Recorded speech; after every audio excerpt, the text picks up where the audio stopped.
उसमें ये कहानी सुनेंगे और उसमें क्या करना तो आपको नाटक की पूछा। पहले मैं कहानी सुनाऊंगी फिर आप नाटक करना। सुने?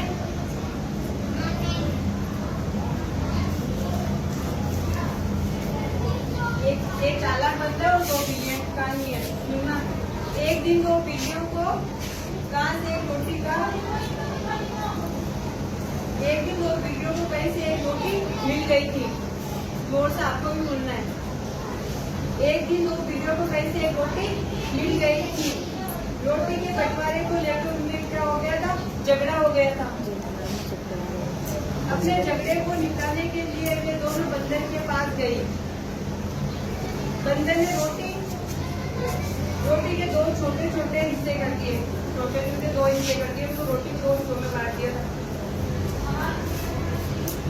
तोड़ दिया। फिर उन हिस्सों को बराबर करने के बाद इससे बड़े टुकड़े में रोटी तोड़ते इस प्रकार से कहा गया कि टुकड़े फिर छोटे बड़े हो गए। ऐसा करते करते बंदर सारे रोटी खुद ही खा गए और दोनों बिल्लियां उसका मुंह देखती रह गई। दो बिल्लियां एक रोटी का टुकड़ा और वो बिल्लियां ने पहले चेहरा देखने लगी उनका। फिर बिल्लियों ने सोचा अब मुझे पता है उनकी रोटी। तो बिल्लियां एक रोटी का टुकड़ा चुरा गए और अपने भाग के लिए झगड़े करने लगे। फिर वो भी झगड़ा करने लगी उनसे। दोनों बंटवारे के लिए बंदर के पास गए। बंदर ने रोटी के दो टुकड़े किए तथा अपने तराजू में दोनों ओर एक एक टुकड़ा डाला। फिर बंदर के पास गई। वो तराजू लिया। तराजू में एक एक रोटी को डाला।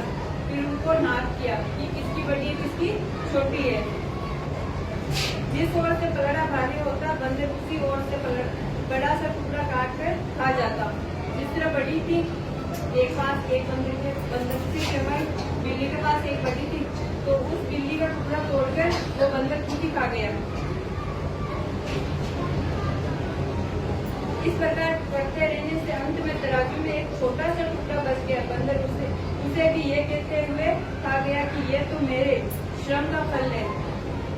उसने मेहनत की। तराजू में तोला तो इसको मेहनत लगी ना तो उसने ही वो टुकड़ा बचा तो वो खा गया और भाग गया। बिल्लियां निराश होकर लौट गई और फिर वो निराश हो गई। वो लौट आई वापस। इससे हमें क्या शिक्षा मिलती है? झगड़े से निराशा ही प्राप्त होती है। झगड़ा करोगे तो निराशा ही प्राप्त होगी आपको। अब हम आपसे नाटक करवाएंगे। आप करोगे नाटक?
कि अगर बिल्लियां बंदर के पास नहीं आती रोटी खिलाने के लिए तो फिर उसके पास रहता। बिल्लियों के पास रहती वो रोटी।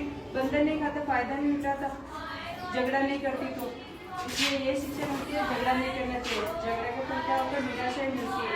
बाद में पछताना पड़ता है कि अगर वो ऐसा हो गया।